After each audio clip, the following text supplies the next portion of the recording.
જય માતા ખેડૂત મિત્રો, આજે તારીખ 12 જૂન 2025 આજની સવારની હવામાન અપડેટની અંદર માહિતી મેળવીએ તો ગુજરાતની અંદર ચોમાસાનો પ્રથમ રાઉન્ડ જોવા મળી શકે છે.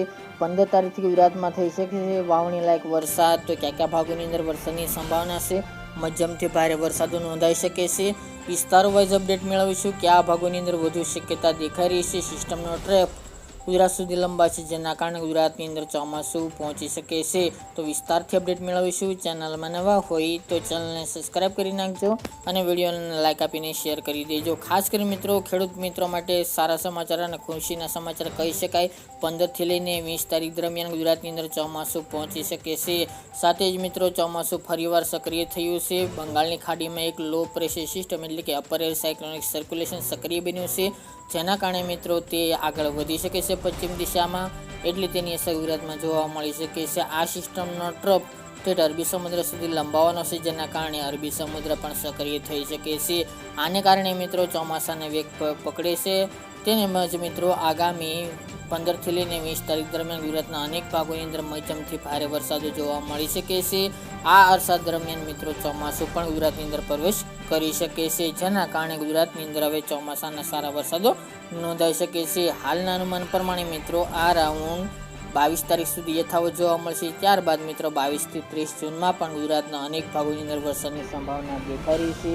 અને મિત્રો, ગુજરાતના ઘણા બધા ભાગોને 60 થી 70% વિસ્તારમાં વાવણી લાયક સારા વરસાદો આ રાઉન્ડની અંદર જોવા મળે તેવી હાલ સંભાવના જોવા મળી રહી છે. તેમજ સૌરાષ્ટ્ર અને દક્ષિણ ગુજરાતના ભાગોની અંદર વધુ વરસાદની સંભાવના હાલના અપડેટ મુજબ જાણવા મળી રહી છે. વિસ્તારોની વાત કરવામાં આવે તો મિત્રો 14 તારીખથી ગુજરાતમાં વરસાદની એન્ટ્રી થઈ શકે છે.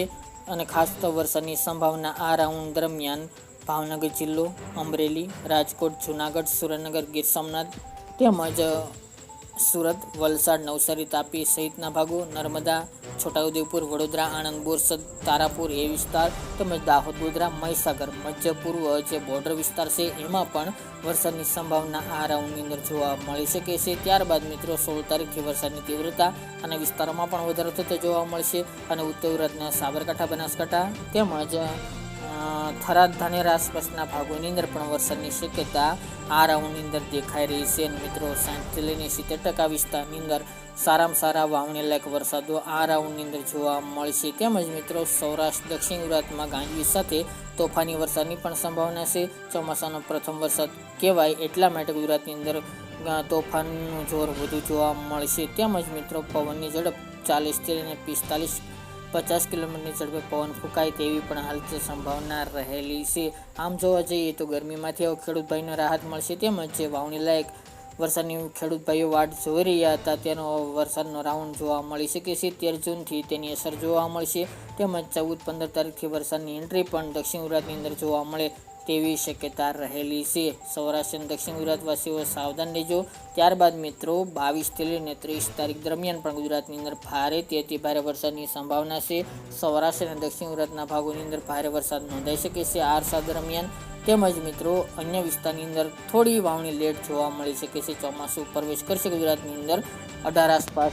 ત્યારબાદથી ગુજરાતમાં વરસાદની તીવ્રતા અને ગતિમાં વધારો થતો જોવા મળશે. કચ્છ અને ઉત્તર ગુજરાતના અન્ય બાકીના વિસ્તારની અંદર જૂનના એન્ડમાં અથવા તો જુલાઈની શરૂઆતમાં વાવણી લાયક સારા વરસાદો નોંધાય તેવી સંભાવના દેખાઈ રહી છે. કારણ કે જુલાઈના પ્રથમ સપ્તાહની અંદર પણ સારામાં સારા વરસાદની શક્યતા હાલ માની રહ્યા છે. આમાં કોઈ પણ બીજો ફેરફાર નહીં જોવા મળે. ખાસ કરીને ગુજરાતમાં વાવણી લાયક વરસાદની વાટ જોતા ખેડૂત મિત્રો માટે સારા સમાચાર ગણી શકાય. હાલ તો સિસ્ટમમાં કોઈ પણ ફેરફાર નથી. અરબી સમુદ્રમાં પણ એક સિસ્ટમ બનવાની છે, તેની પણ અપડેટ આપતા રહીશું. આ હતી મિત્રો આજની વહેલી સવારની અપડેટ.